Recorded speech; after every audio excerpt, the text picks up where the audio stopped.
Bonjour peuple de Facebook. Ce matin, je vais avoir une conversation avec les prophètes, avec les pasteurs des nouvelles églises de réveil. Je vais exclure l'église presbytérienne camerounaise, orthodoxe et l'église catholique et les musulmans parce que ça c'est des églises qui datent depuis la nuit des temps. Mais celles qui se sont créées hier là et qui se créent même aujourd'hui et qui se créent même à l'heure même où je suis en train de vous parler, pardonnez-nous, excusez-nous, passez votre route. Je m'en fous du reste. Je sais que le travail est très difficile au pays. Ou même de nos jours, partout où on va, le travail est difficile. Si tu ressens une vie de foi intense en toi, c'est bien. Si tu arrives même à en faire une église, c'est très bien. Mais fais une église qui unit les gens, pas celle qui sépare les gens. Les églises de réveil ont l'art de séparer les familles, ont l'art de briser les familles, de détruire les familles. Quand un membre d'une famille jadis unie commence à mettre ses pieds dans ces églises-là, ce qui va sortir de là, ça sera la catastrophe. Comment on peut mentir à une femme que son mari est un serpent, est un boa? Vous voulez que quand elle va rentrer à la maison, qu'elle fasse quoi? Qu'elle ramasse ses affaires et qu'elle parte et qu'elle quitte son mariage par les temps qui courent? On sait bien que le mariage ne court plus les rues. Vous allez dire à une sœur que c'est son autre sœur qui l'ensorcelle. Vous voulez quoi? Que quand elle va sortir de là, elle va apprendre sa sœur, elle va lui faire des bisous? Non! Elle va vouloir tuer sa sœur. Et elles vont se haïr pendant toute la vie. Et parfois même pour rien.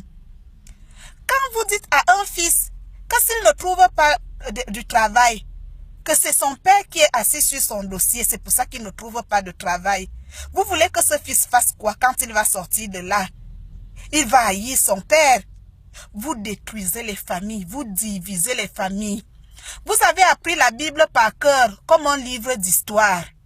Vous avez vos révélations propres à vous que vous racontez comme la sorcellerie. Et des personnes nantis adhèrent. Oui, je veux bien, il y a des églises aussi que tu entres, tu sens que la parole de Dieu est ici. La vie de Dieu est là. Mais il y a des églises que tu vois le mensonge de loin. Rien qu'à renifler comme ça, tu vois déjà le mensonge. Le prophète lui-même est très jeune, très bien habillé, très bon parleur. Quand tu regardes sa chaussure qu'il porte aux pieds, tu regardes son costume, tu totalises tout. Ça vaut de l'argent.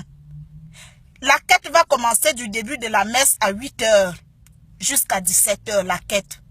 Déjà d'un côté, vous allez célébrer une messe toute la journée. Et le voisinage, vous vous êtes soucié du bien-être du voisinage? Dites-nous, quand vous priez toute la nuit, vous criez, et les enfants qui dorment à côté, dans la maison d'à côté, qui doivent aller à l'école demain, ils vont faire comment? Quel Dieu vous priez qui vous permet de nuire aux autres en le priant?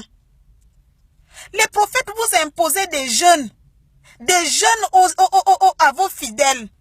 Les personnes sont déjà maigres, dépassées par leurs problèmes. Vous les soumettez à des jeûnes encore interminables. C'est aussi Dieu là-bas. Comment vous pouvez déclarer à quelqu'un qui n'a pas de travail que demain, il sera milliardaire? Le milliard, il est où? Il existe où? Il est posé où? Dites-nous une seule personne qui est déjà devenue milliardaire dans vos églises.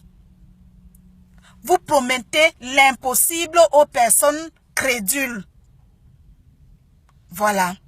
Donc, ce matin, les églises, c'est trop. Vous divisez les familles. Quand vous fassiez votre business, ça, à la limite, on peut comprendre. Parce que chaque flatteur vit au dépend de celui qui l'écoute. Mais ce que je veux vous dire, hein, à vous tous là qui avez divisé les familles d'autrui, et quand je parle aujourd'hui, je ne parle pas des histoires des autres, je parle des histoires qui me sont proches. À vous tous qui avez divisé les familles d'aujourd'hui parce que vous avez tenu les membres de ces familles en otage en leur racontant des conneries, le châtiment de Dieu sera intraitable avec vous. Quand Dieu va agir, hein, vous allez voir, vous allez tomber comme des mouches. Comme des mouches, vous abusez de la misère du monde sur place pour vous enrichir, vous remplir les poches. Quand on comptabilise les quêtes que vous citez dans vos célébrations, on va à des centaines de mille. Alors que quand on regarde même la foule de tous vos fidèles, personne ne paye de mine. Tout le monde est presque misérable.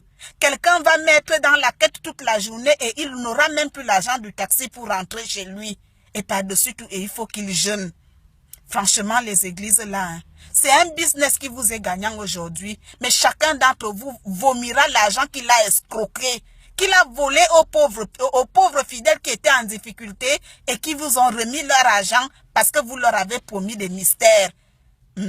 Arrêtez de diviser les familles. Arrêtez de raconter la sorcellerie aux familles. Vous mentez. Moi, je dis vous mentez. Vous pouvez me maudire comme vous voulez. Hein. Moi, ça ne marchera pas. Parce que dans vos mêmes églises, on m'a proclamé bénédiction. On m'a proclamé des choses que je n'ai pas vu venir jusqu'aujourd'hui. Donc, ce n'est pas votre malédiction que je vois venir un jour. Donc, quand j'ai parlé là, mes frères Alain Bruno, Christian Timbanbomo, mon frère Zanga Pierre, je n'ai rien contre vous. Je voulais parler des faux prophètes. Voilà, des faux prophètes qui détruisent les familles.